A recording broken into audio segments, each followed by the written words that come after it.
La confiance. On a tous l'impression de savoir ce que c'est, pas vrai? Mais si on vous disait que pour certains, la confiance, ce n'est pas la ligne d'arrivée, ce n'est pas la récompense à gagner, mais en fait, c'est le point de départ de tout. C'est exactement ce qu'on va explorer aujourd'hui, en regardant ça à travers le prisme de l'US Air Force. Allez, on attaque direct dans le vif du sujet. Cette phrase, au fond, elle résume une vérité que tout le monde connaît. Que ce soit dans la vie perso ou au travail, on a tous ressenti, à un moment ou à un autre, ce besoin de prouver notre valeur. C'est de là que tout part. Première étape, leur donner tort. C'est l'histoire d'un combat universel, celui pour la crédibilité. La lutte pour se faire respecter quand, au fond, tout le monde s'attend plus ou moins à un échec. Cette citation, elle nous plonge direct à une autre époque, celle des Women Air Force Service Pilots, les WASP. Ce surnom, Fly Girls, ça avait l'air mignon comme ça, mais en réalité, ça cachait un scepticisme énorme. Elles n'étaient pas juste des pilotes, c'étaient des pionnières, et elles devaient se battre chaque jour contre les préjugés pour prouver qu'elles avaient leur place dans le ciel.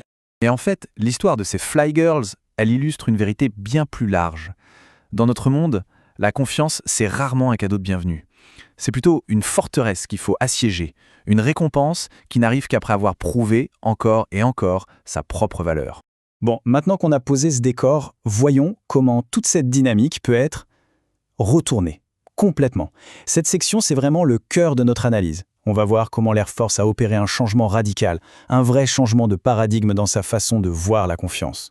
Et là, c'est là que tout bascule. Regardez bien. D'un côté, on a le chemin classique, celui qu'on connaît tous. La confiance, c'est un sommet à atteindre, le but d'un long effort. Mais pour l'Air Force, le chemin est inversé. La confiance, ce n'est pas le but, c'est le socle, le point de départ sur lequel on va tout construire. Et ce qui est super important de comprendre ici, c'est que cette confiance de départ, elle n'est pas du tout aveugle. On ne donne pas une mission à quelqu'un en se demandant s'il va y arriver. Non, au contraire, on la lui confie parce qu'on s'attend à ce qu'il réussisse. C'est une foi fondamentale dans le potentiel et la compétence de la personne, et ce, dès le premier jour. En fait, cette confiance, elle tient sur 3 piliers fondamentaux. D'abord, la capacité, la certitude que la personne a les compétences pour faire le boulot. Ensuite, l'engagement, la conviction qu'elle va se donner à fond. Et enfin, la loyauté, l'assurance qu'on va veiller sur les autres et qu'en retour, ils verront sur nous. Ok, mais concrètement, comment ça se manifeste cette confiance? Surtout dans les moments les plus intenses. C'est ce qu'on va voir maintenant avec le concept de wingman ou ailier et le lien absolument extraordinaire qui peut en naître. Imaginez la scène, un moment de tension extrême, un moment où tout ce qui existe, c'est la personne qui est en face. Et dans ce regard, il n'y a aucun filtre, pas de façade, juste une vulnérabilité partagée. La même peur, reconnue et acceptée de part et d'autre. C'est là-dessus que tout se construit. Et c'est là que tout se joue, parce que cette peur, au lieu de séparer, elle connecte, elle se transforme en quelque chose de bien plus puissant. La peur ne domine plus, ce qui domine, c'est le lien. C'est peut-être ça le sommet de la connexion humaine, ce moment précis où l'on réalise que sa propre vie est littéralement entre les mains de quelqu'un d'autre, et vice-versa. C'est cette interdépendance totale qui forge les liens les plus forts qui soient. Alors, on est parti de ce lien hyper personnel, presque intime, et maintenant, on va voir comment cette confiance devient quelque chose de bien plus grand, comment elle s'intègre à un héritage, à une culture qui se transmet de génération en génération. Et là, on boucle la boucle. On revient à nos Fly Girls du début. Leur combat pour prouver leur valeur, il n'a pas été vain, loin de là. En fait, il a posé les fondations de la confiance qu'on accorde aujourd'hui à tous ceux qui suivent. Leur lutte pour qu'on les croie, c'est devenu l'héritage de tout le monde. Cette phrase, elle est puissante, non? Elle dit tout. La culture qui découle de cet héritage est simple. La confiance n'est pas juste un sentiment, c'est une véritable force. Elle crée des gens et une institution qui dépassent constamment les attentes.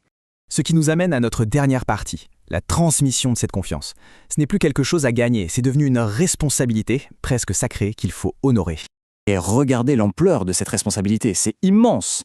On ne parle pas de petites tâches là, On parle des fondations d'un pays, on parle de la vie des gens. C'est tout le poids, mais aussi tout l'honneur de la confiance qui est placée en chaque nouvelle recrue. Et là, on voit bien que la perspective a été complètement retournée.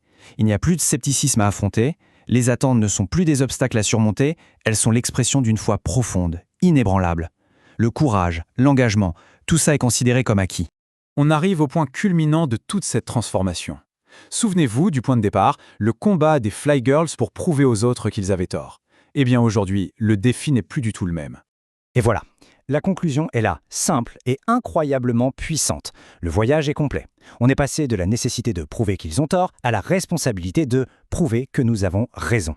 C'est l'évolution d'une culture tout entière, le passage d'une confiance qui se gagne à une confiance qui s'honore. Et tout ça, ça nous laisse avec une question. Une question assez profonde en fait, et elle va bien au-delà du contexte militaire. Dans nos propres vies, qu'est-ce que ça changerait si on commençait non pas par le doute, mais par la conviction absolue que les autres en face sont à la hauteur? C'est une belle réflexion sur le pouvoir immense de la confiance.